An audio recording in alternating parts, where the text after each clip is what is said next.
अपनी हार को सामने देख एक डरी हुई, बौखलाई हुई,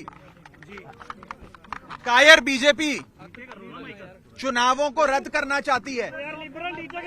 आप सब जानते हैं कि इस चुनाव में साफ मेजॉरिटी, साफ बहुमत इंडिया गठबंधन के पास है। ये पहला सामना है, पहला मुकाबला है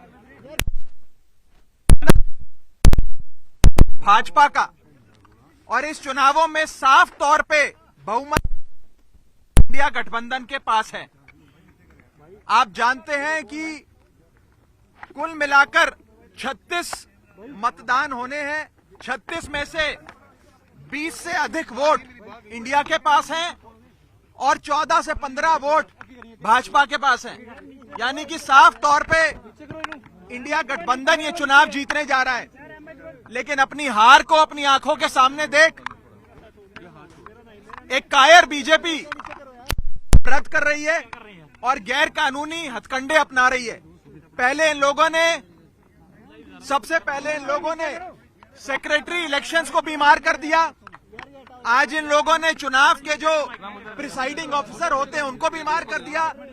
ऐसा लगता है कि पूरी की पूरी बीजेपी इंडिया गठबंधन को अपने सामने देख बीमार हो गई है। और बीजेपी क्या मैसेज देना चाहती है इस देश में कि ये इस देश का लोकतंत्र क्या इतना कमजोर है कि जब बीजेपी चुनाव जीतने की स्थिति में होगी तो चुनाव होगा, लेकिन अगर भाजपा ये चुनाव हार रही है तो चुनाव नहीं होगा। क्या ये मैसेज देना चाहती है भाजपा? और मुझे ये कहने में रत्ती भर भी गुरेज नहीं है कि भाजपा की हालत उस बच्चे जैसी हो गई है जो जब एक गली के क्रिकेट मैच में आउट होता है तो अपना बल्ला लेकर चला जाता है, अपना बैट लेकर चला जाता है और कहता है कि अब मैच नहीं होने दूंगा मैं, अब गेम खत्म हो गई। इस देश को क्या नॉर्थ कोरिया बनाना चाहती है भाजपा कि चुनाव ही रद्द करा दिए जाए? ये बहुत खतरा है इस देश के लोकतंत्र को भाजपा से। और मैं आपको साफ तौर पे ये कहना चाहता हूं कि अगर इंडिया गठबंधन एकजुट होकर ऐसे लड़ता रहा तो वो दिन दूर नहीं कि भाजपा इतनी बीमार हो जाए कि भाजपा को लोकसभा 2024 के चुनावों से भी भागना पड़ जाए। आम आदमी पार्टी ये फैसला और कांग्रेस पार्टी हम सब मिलकर ये कि हम हाईकोर्ट का दरवाजा खटखटाएंगे, कोर्ट में जाकर इंसाफ की, न्याय की गुहार लगाएंगे और हर संभव प्रयास करेंगे कि मेयर का चुनाव हो जिसमें साफ तौर पे इंडिया गठबंधन जीत रहा है और भाजपा हार रही है। अभी तो आप सोचिए कि ये छोटा सा चुनाव है मेयर का और इसमें इंडिया गठबंधन ने भाजपा की नींद उड़ा दी है। 2024 के लोकसभा चुनाव में भाजपा का क्या हश्र इंडिया गठबंधन और भारत की 135 करोड़ आबादी करेगी, ये आप सोच सकते हैं।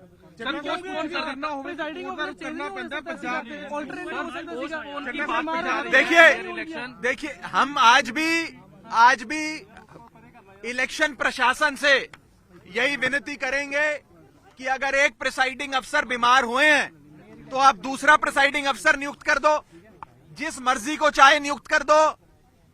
लेकिन चुनाव आज शेड्यूल्ड थे, निर्धारित तारीख थी, आज चुनाव होना था। अगर आज चुनाव नहीं होता है और भाजपा पहले सेक्रेटरी इलेक्शंस को बीमार करती है, फिर प्रिसाइडिंग अफसर को बीमार करती है, फिर इलेक्शन रद्द करती है, ये साफ दिखाता है कि एक कायर बीजेपी इंडिया गठबंधन के हाथों अपनी हार को देखते हुए डर गई, बौखला गई और उस बच्चे जैसा बर्ताव कर रही है जो बच्चा गली क्रिकेट में आउट होने के बाद अपना बल्ला लेकर घर चले जाता है कि अब मैच नहीं होगा।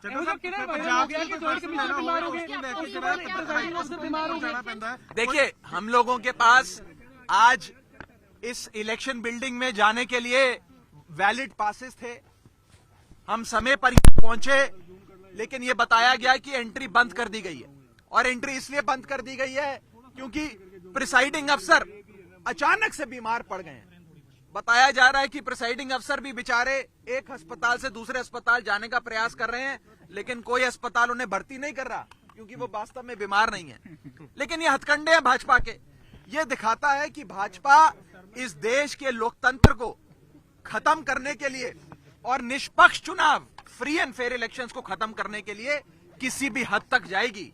मेरा आप सबके माध्यम से देश की जनता को भी निवेदन है कि पार्टियां आएंगी जाएंगी, सरकारें भी बनेंगी बिगड़ेंगी, लेकिन इस देश के लोकतंत्र को बचाने के लिए भाजपा से छुटकारा पाना जरूरी है। अगर भाजपा बनी रहे चुनाव रद्द कर देगी और भारत को नॉर्थ कोरिया बना देगी। तो फिर क्या करेंगे आप? देखिए, ये आज जो चंडीगढ़ में हुआ ये झलकी है। भारतीय जनता पार्टी 2024 के चुनावों में भी हर संभव हथकंडा अपनाएगी। चुनावों को, फ्री एंड फेयर इलेक्शंस को, निष्पक्ष चुनाव को इन्फ्लुएंस करने के लिए, प्रभावित करने के लिए। इसीलिए इस देश की 135 करोड़ जनता को साथ आना होगा, इंडिया गठबंधन को और मजबूत होना होगा और मजबूती से भाजपा का सामना करना होगा। बाकी बातचीत एक बार हाईकोर्ट का फैसला आ जाए उसके बाद करेंगे। हमने हाईकोर्ट में गुहार लगाई है कि निष्पक्ष चुनाव हो और नए प्रिसाइडिंग अफसर आज ही नियुक्त किए जाएं, ताकि आज ही निर्धारित जो डेट है उस पर चुनाव कराए जाए। बहुत अगर आप ये वीडियो YouTube पर देख रहे हैं तो हमारे चैनल को सब्सक्राइब करें और बेल आइकन को दबाना ना भूलें। अगर आप Facebook पर ये वीडियो देख रहे हैं तो हमारे पेज को लाइक करें।